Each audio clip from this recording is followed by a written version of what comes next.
dia! Seja muito bem-vindo, seja muito bem-vinda a esse nosso encontro de hoje, que eu vou conversar com você sobre procrastinação.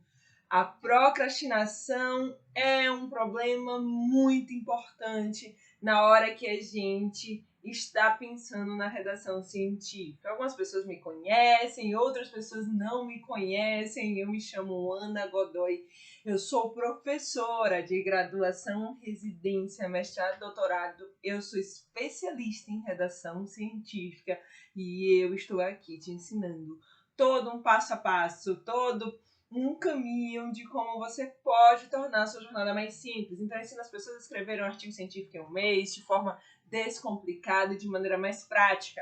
Mas tem dois aspectos que nos levam a esse caminho da redação científica. O primeiro aspecto, dentro dessa nossa construção, dentro dessa nossa jornada, se chama o aspecto de entender o que a redação científica ela expressa. O que a redação científica ela quer dizer e como que a gente escreve um TCC, um projeto, uma dissertação, uma tese, um relatório. Então, isso exige da gente esse conhecimento sobre redação científica. E, além disso, tudo isso pode ser transformado em um artigo científico. Então, por que eu falo para as pessoas sobre o artigo científico? Porque moralmente é nossa obrigação, quando nós desenvolvemos alguma pesquisa, que a gente publique o artigo científico. A gente não pode deixar isso para lá, não pode esquecer, porque você se comprometeu com algumas pessoas de que aquilo ia ser publicizado de uma forma ampla e que ia gerar um resultado científico. E, além disso, desse ponto da redação científica, nós temos o aspecto comportamental.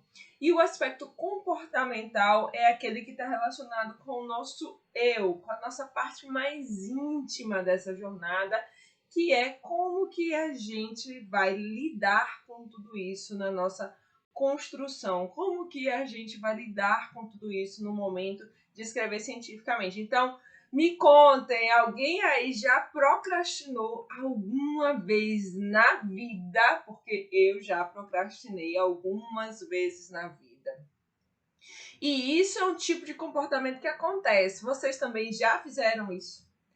E sabe por que eu tô aqui falando? Porque a gente tem que entender que a procrastinação tem relação com dois pontos. Um aspecto mental do nosso comportamento, que é aquela questão da temporalidade. O que eu quero dizer com isso?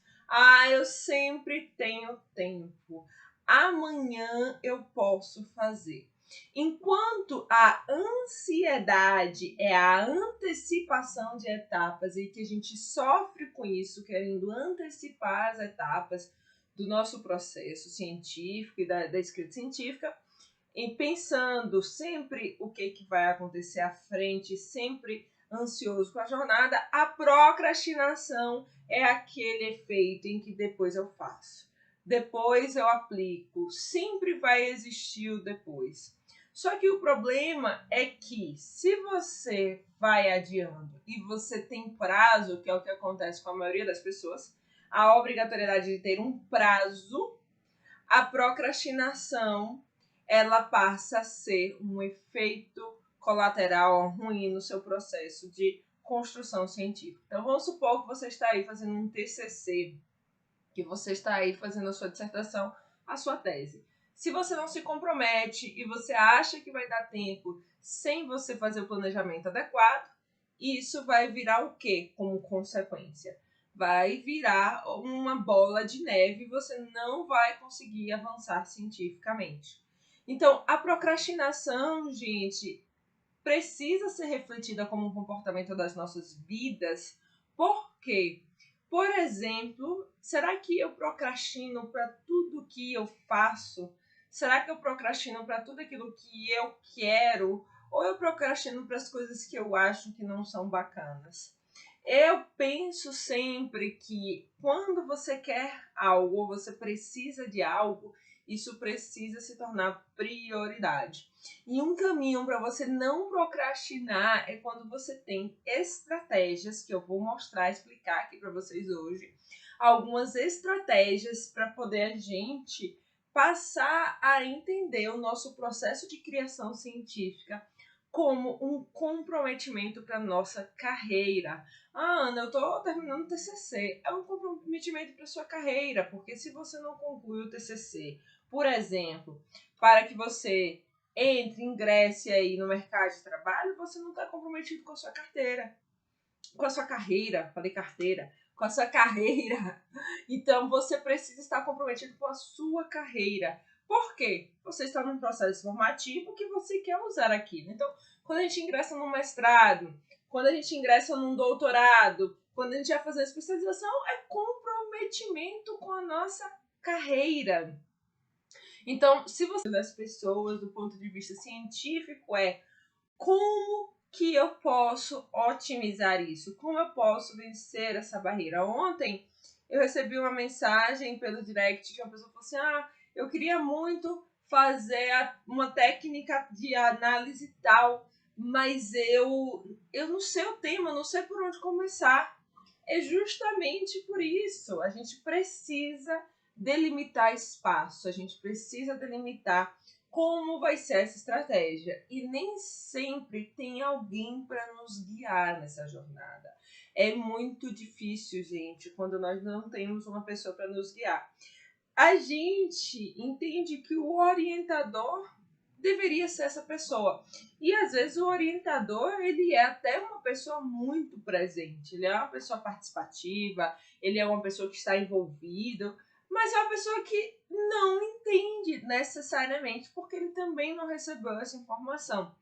É importante a gente falar isso porque quando a pessoa ela se torna orientador, nem sempre ela aprendeu a ser orientador, porque orientador requer empatia, requer entendimento científico, requer compreensão sobre análise de dados, requer que a gente amadureça o nosso processo de produção científica. E às vezes o orientador se torna orientador com o carro andando, troca o pneu com o carro andando. Por quê? É uma oportunidade que ele apareceu para ser professor, mas ele não aprendeu como ele deve orientar e qual é a premissa básica para isso. Então, é muito importante que a gente tenha clareza disso, clareza desse processo. Obrigada, Daniele! Hoje é dia do professor! Gratidão! Então, é importante que a gente comece a entender que a procrastinação é um comportamento nosso, não é do outro. A gente passa a responsabilizar o outro pelo nosso processo. Então, eu vejo muita gente falar assim: mas o meu orientador ele é ausente. O meu orientador ele não ajuda. O meu orientador deveria participar. Deveria. O meu orientador deveria estar ali me ajudando, deveria sim. Isso é fato e a gente sabe a responsabilidade que o orientador tem nessa jornada. Mas se ele não está te orientando, se ele não está apoiando, você vai ficar sofrendo com essa jornada? Você vai ficar aí procrastinando, adiando? Você tem que dar o primeiro passo. E o primeiro passo para quando a gente não quer procrastinar é marcar um horário na nossa agenda. Por que a gente tem que marcar um horário com a gente mesmo na nossa agenda? Porque a gente tem o hábito de fazer qualquer outra coisa que não seja aquilo que a gente quer. A mente humana tem a capacidade de burlar esse processo. Então a gente, eu não fiz porque o meu orientador não me ajudou. Tem muita gente que fala isso, mas na realidade você não fez porque você precisava dessa estratégia, precisava buscar uma ajuda, precisava desse caminho que não pode ficar condicionado ao orientador somente. A gente precisa ter esse processo de entender o caminho de forma mais prática e estratégica. Eu me lembro que durante o meu doutorado, por exemplo, o meu orientador, quando eu comecei o doutorado, ele falou assim para mim: Ana, aqui o processo é um pouco para que autodidata, para que você tenha independência. Eu falei assim, como assim, professor? Eu falei assim com ele. É um processo em que você precisa correr atrás. E eu vou estar aqui partilhando com você essa jornada. Então, é importante a gente às vezes perceber. O meu orientador ele foi muito claro comigo. E era interessante que eu produzia ali cientificamente, levava para ele, a gente discutia. Então, era uma relação diferenciada de um processo de orientação que as pessoas esperam. E isso foi bom para mim. Por quê? Me deu independência, me deu autonomia. Eu cheguei no final da minha jornada do doutorado entendendo o que eu estava fazendo. Então, às vezes a gente fica nessa, ai não, porque depende dele, ou depende dela, ou depende disso. E qual é o passo que eu estou dando a partir desse processo? Então, o orientador, que é um professor, ele é um mentor. Só que tem mentores e mentores nessa vida. Tem os mentores que marcam, que ficam, e tem os mentores que não ajudam em nada. Então, a procrastinação vem junto com isso, vem com esse condicionante. Ah, não, eu vou esperar pelo meu orientador. E não, você não tem que esperar por ninguém. Você tem que fazer o que precisa ser feito. É dia muito importante, Sandra, dia do professor. Se tiver mais professores aqui, parabéns, colegas, pelo dia de vocês. Fazemos a diferença neste mundo, muito, muito importante. Então, gente, o primeiro momento é marque um horário com você todos os dias. Sabe por que tem que ser todo dia que você precisa marcar um horário? Nem que você diga assim, hoje serão 2 minutos. Gente, eu tô falando de 2 minutos. 2 minutos. Que você marca um horário com você. Nem que seja para você ler o título resumo de um artigo. Mas por que todo dia? Porque escrever cientificamente é a implementação de um hábito. Se a gente não muda o comportamento, a gente não vai conseguir nunca avançar. Qual é a diferença de uma pessoa que tem muitos artigos publicados e de uma pessoa que tem poucos artigos publicados? A implementação de um hábito. Quando eu implemento um hábito, quando eu pratico isso de forma constante, rotineira, a gente começa a avançar do ponto de vista prático na redação científica. E o que é avançar do ponto de vista prático? Você começa a trabalhar com as sensações que a gente precisa ter de que nós estamos avançando dia a dia. E a procrastinação não nos ajuda com isso, porque a gente sempre tem aquela questão, eu preciso fazer, mas eu não sei quando. Eu preciso fazer, mas eu não sei como. Então, marcar um horário com você mesmo todos os dias é importante. Quando você acorda, por exemplo, você não tem uma rotina, você tem que ter um hábito. Escovar dente, tomar banho, você tem que se arrumar. Quem faz atividade física, pratica atividade física. Quem toma café da manhã, vai lá tomar seu café da manhã. E depois começa suas atividades. Então você precisa entender que se você não marcar horário com você, não vai sair. Gente, não é assim, opa, hoje eu tô com a página em branco aqui, vou escrever tudo de uma vez. Não é assim. É um processo que você vai fazer gradualmente. E por que todo dia? Porque hoje eu li aqui um trabalho, eu escrevi meu objetivo, e aí amanhã eu chego e faço assim, e penso assim, eu pensei nesse objetivo aqui, mas eu tô vendo que esse objetivo aqui ele não tem uma viabilidade, ele não tem uma aplicabilidade. Peraí, deixa eu repensar esse objetivo aqui. Então, você, de forma inconsciente, eu vou até abrir umas aspas assim, vai passar o dia, de algum modo, refletindo sobre isso. Porque você escreveu, e aí você saiu para fazer outras atividades, aí de repente você tá com um amigo, aí um amigo solta um comentário, aí você fala, virei a chave, é isso que eu quero fazer.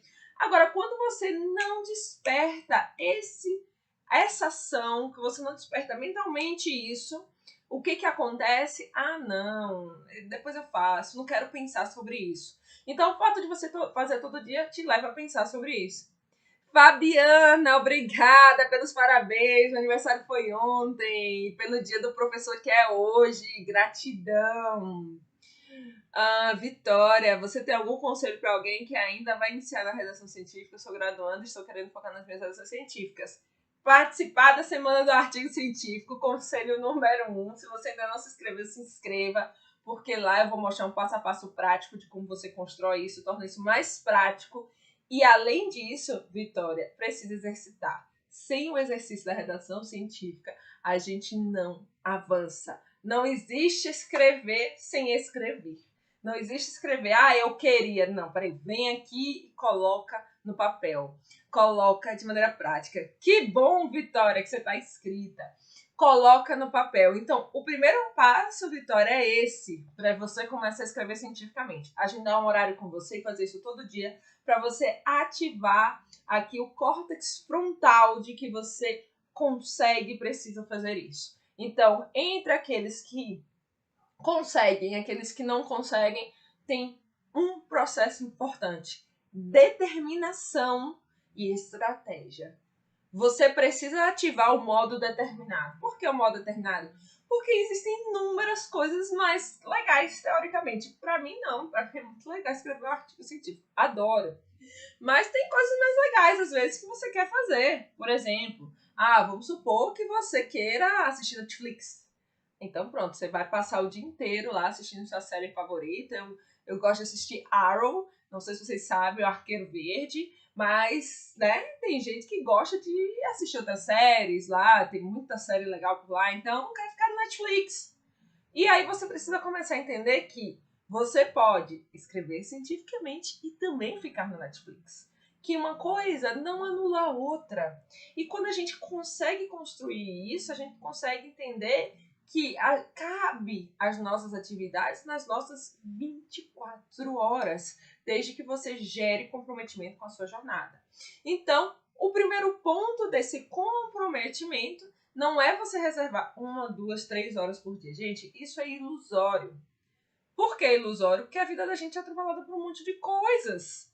Você tem que reservar inicialmente 2 minutos, 3 minutos, 5 minutos. Você vai aumentar isso gradativamente, não é um boom. É que nem análise de dados. Análise de dados eu quero aprender, eu quero fazer. Gente, não começa você fazendo análise de dados pela parte mais complexa da história. Você começa fazendo análise de dados pelo básico. Você começa a fazer análise de dados entendendo o que é uma variável. E aí você quer ir lá para os modelos analíticos, aquela coisa meio doidona lá, heavy metal, e você não sabe o básico. Então volta que a gente precisa do ponto inicial. Então, com esse ponto inicial, você consegue ir dia a dia, passo a passo. Então, marcou um horário com você na agenda, coloque no despertador do celular. Não confie na sua cabeça, porque a cabeça da gente falha. E ela tem uma tendência a dizer assim, depois eu faço. É que nem atividade física. Alguém já tentou começar a fazer atividade física aí? A gente vai no primeiro dia, não, cara, não. A gente vai no segundo dia, não, cara, não. Terceiro dia, não, também não tô querendo ir. Aí no quarto dia, não vou não. Eu já fui 3 vezes essa semana, tá bom. É assim que acontece. Então, se você não começar a domar isso, é complicado, é difícil. Por exemplo, a atividade física não é uma coisa que é completamente domada na minha vida. Eu faço atividade física 5 vezes por semana. Eu fico contando no calendário. Opa, esse dia eu não fui. Eu marco, esse dia eu não fui, esse dia eu fui, esse dia eu não fui. Estão faltando 3 dias aqui. Então, por que é importante fazer isso? Porque senão você se perde no tempo, se perde no que você tem que fazer. Então, coloque lá no despertador do celular. Coloquem, tenho que ver meu artigo, 2 minutos por dia. Então, a gente precisa começar a pensar nessa ideia. Gestão de tempo, urgente vezes importante. Isso mesmo. Precisa estabelecer metas, é um outro ponto. E o prazo ajuda a gente. Por que eu falo que eu ensino as pessoas a escrever um artigo em 30 dias? Porque o prazo faz com que a gente tenha constância, que é uma outra habilidade que nós precisamos desenvolver. quando nós não desenvolvemos a constância em algo, a gente não consegue avançar. Escrever cientificamente, gente, é constância. Não tem que ser algo, eu faço quando der. Que aí entra essa história do urgente e do importante. Se a gente parar para pensar, tudo que a gente vai querer fazer é urgente na vida. Tudo é urgente, porque tudo é para hoje, no mundo que a gente vive, em uma relação que nós temos com as pessoas menos empáticas e tem que ser mais produtivos. Só que produtividade é importante. Sim, mas de forma estratégica, não de forma pouco aplicável. Então, se você não tem constância no seu comportamento, você não vai conseguir. O sucesso de uma dieta é o quê? É constância. Se você quer uma dieta para emagrecer, constância. Se você quer uma dieta para engordar, porque tem pessoas que querem engordar, querem hipertrofiar, constância. E aí usa o quê? Uma estratégia. Você vai lá no nutricionista e ele fala assim, não, para você eu vou aplicar essa estratégia aqui de que você vai comer 3 vezes por dia, de que você vai fazer jejum intermitente, de que você vai fazer isso, técnica A, dieta B, dieta C. É estratégia que o nutricionista passa. Você quer engordar ou, na realidade, ganhar massa muscular, hipertrofiar, não é engordar relaciona com a gordura, mas hipertrofiar, você tem que comer 3 horas, você tem que comer tanto de proteína, né? É estratégia. Estratégia que a gente vai aplicar. Se você for no psicólogo, por exemplo, se você faz terapia, vai pensar na terapia, o que o psicólogo vai pensar? Uma estratégia para você, conhecendo a sua realidade. Então, escrever cientificamente requer essa estratégia. Então, você precisa ter um passo a passo diário de como você vai avançar. Outro dia uma pessoa me falou assim, Ana, eu não imaginava que era tão simples essa jornada, porque as pessoas trazem isso como um bicho de 7 cabeças. Eu falei, é claro. Por quê? Existe um status de que, nossa, ser cientista é algo de outro mundo. Não, gente, é desse mundo aqui real. Eu gosto das mesmas coisas que vocês gostam. Gosto de viajar, gosto de me divertir, gosto de estar com a família, gosto de estar com os meus amigos, gosto de beber cerveja. Do mesmo jeito. E por que isso? Porque nós somos seres humanos. Agora a gente precisa dessa estratégia para conciliar a nossa vida, a qualidade de vida. E a procrastinação não nos ajuda. Por quê? Começa a trabalhar com esse aspecto mental da incapacidade. A sensação que nós temos sempre é que nós somos incapazes de fazer aquilo. Que essa realidade é muito distante da minha. Então, começa a existir um distanciamento do que é possível e do que eu sou capaz de fazer e do que deve ser feito. Por que a gente tem tanto estresse emocional hoje na graduação e na pós-graduação? E como que isso acaba tendo como consequência para a gente problemas emocionais profundos, que a gente precisa de ajuda do psicólogo, do psiquiatra. Por quê? Porque a gente precisa começar a entender que a nossa capacidade de escrita é treinamento. É treinamento. Se você não faz isso, se você não aplica, não adianta. Não adianta nada. Eu quero aprender análise de dados. Não adianta. Eu quero estar na academia. Não adianta. Eu quero comer melhor. Comer melhor, gente, é treinamento. E treinamento expressa o quê? Mudança de hábito. Então, todas as vezes que você pensar na redação científica, você vai pensar nisso. Que a gestão do tempo, a organização de ideias te ajuda. Outra coisa que é muito importante nesse processo é melhorar a concentração e foco. Nossa, como eu queria ser uma pessoa focada, que envolve determinação e uma pessoa concentrada. Então, o que envolve essa concentração? Por exemplo, as pessoas que têm hiperatividade ou algum diagnóstico de algo parecido com isso, como TDAH, por exemplo, elas têm uma dificuldade maior de concentração, esquece mais os processos, não consegue desempenhar aquilo de uma forma realmente mais focada e concentrada. Então, tem que adotar uma estratégia. Se o meu tempo de concentração... tá vendo? Isso é urgente. Até a ambulância tá passando aí para dizer que isso é urgente, hein? Então, o que que isso quer dizer? Que se eu não consigo me concentrar 10 minutos, se eu não consigo me concentrar 30 minutos, se eu não consigo me concentrar 7 minutos, eu vou começar com 1 minuto.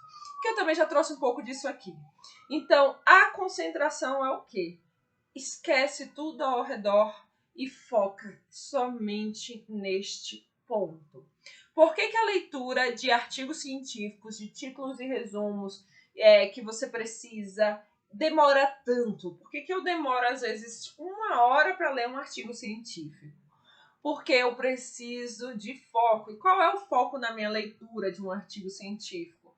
No objetivo, no método e nos resultados. Ana, você está me dizendo que eu não preciso ler o artigo todo, por exemplo, para entender se aquele artigo vai participar do meu trabalho? Não. Você não precisa para poder você considerar que ele vai participar do seu trabalho. Você precisa ler o objetivo. Por que eu preciso ler o objetivo? Porque o objetivo tem que estar alinhado com o objetivo que você vai fazer no seu trabalho. Se eu estou estudando Covid-19, vacina e Covid-19, estou estudando esse tema, vamos pensar assim, vacina e Covid-19. E eu vou pegar um estudo de vacina e sarampo. Não tem relação com o que eu preciso. Não tem conexão com o que eu preciso. Então eu estou perdendo tempo. Eu preciso achar os artigos que existem hoje publicados sobre vacina e Covid-19. Ah, mas é porque o mecanismo biológico é parecido, tem relação, tem não sei o que, tem não sei o que. Tá.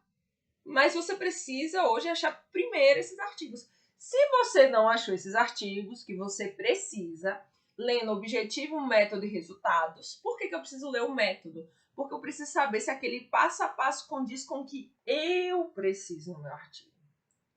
Se você não faz isso, na sua leitura estratégica, o que vai acontecer? Você perdeu tempo.